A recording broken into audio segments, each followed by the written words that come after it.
Salve, Regina, Mater misericordiae.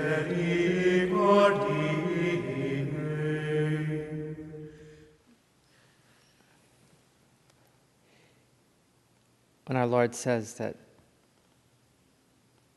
he was not willing to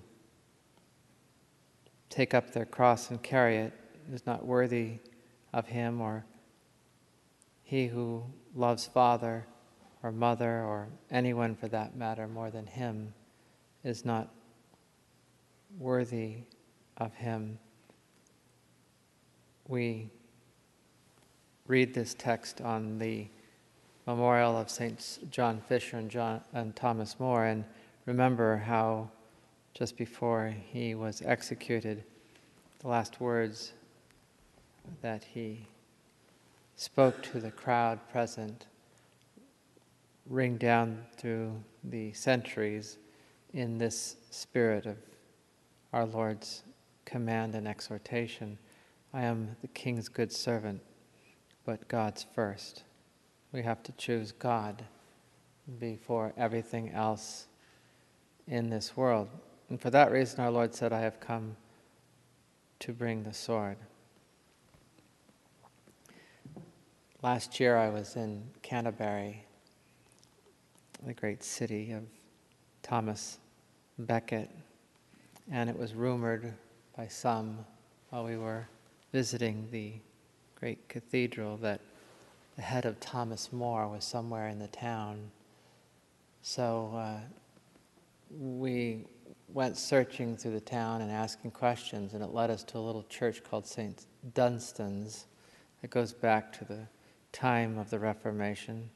Apparently it was a church attended by the Roper family, and after the death of Thomas More, Margaret, his daughter, and his son-in-law, John Roper, went back to Canterbury and lived for a time at least.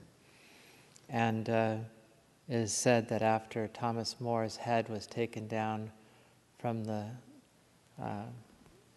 from London Bridge, from the gate of the city, that it was given to, or she took it, Margaret took it and kept it with her. And reputedly it was buried somewhere in this church, in the crypt that belonged to the Roper family. The contention is disputed, but anyway, we went to this little church, and we eventually found the marker that is directly over the place where reputedly the head of John the Baptist is, head of Thomas More is laid. And it's an Anglican church. And the church is decorated with images and stained glass of St. Thomas More. And some of the artifacts or some of the decoration has been donated by Catholic churches from around the world that are dedicated to St. Thomas More.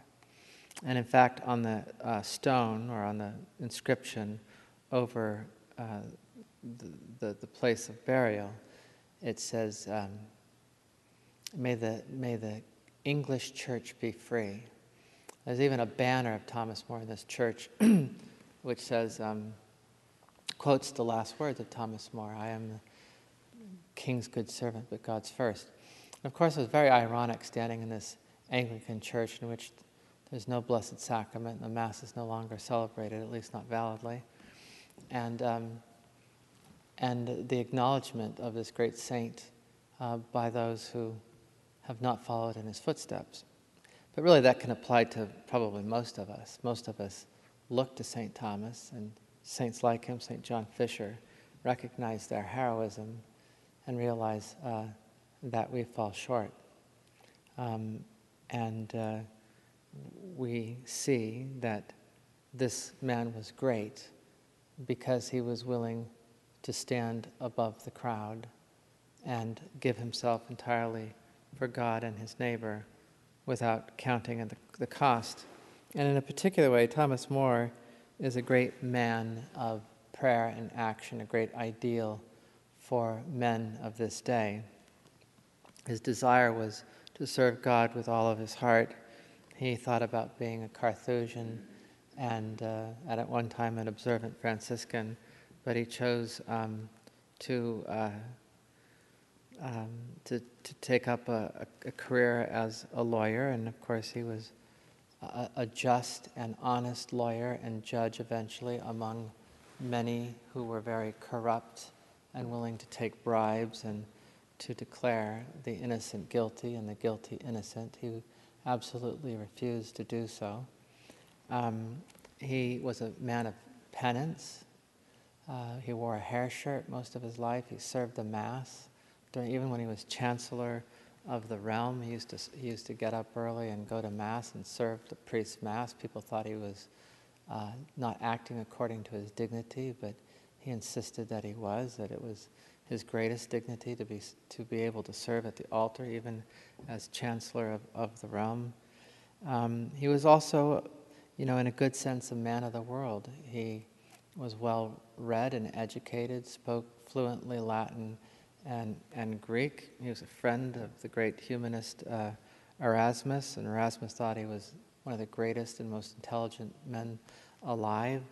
He practiced law and raised a family and did all the things that he needed to do of the world, but he also built himself a hermitage on his property and would spend one day out of the week in silence and prayer and penance. He was really an ideal Catholic man, and ultimately his discipline of living a life of prayer and of action led him to stand in the breach when the world around him was crumbling and everyone was signing their life, literally signing their life away on the king's oath of supremacy, which was basically a denial of the faith. He refused to do so and ultimately costed him his life, as it did St. John Fisher. So in this age, which is even more cynical than ever before, and scoffs at the good deeds of the saints, we need to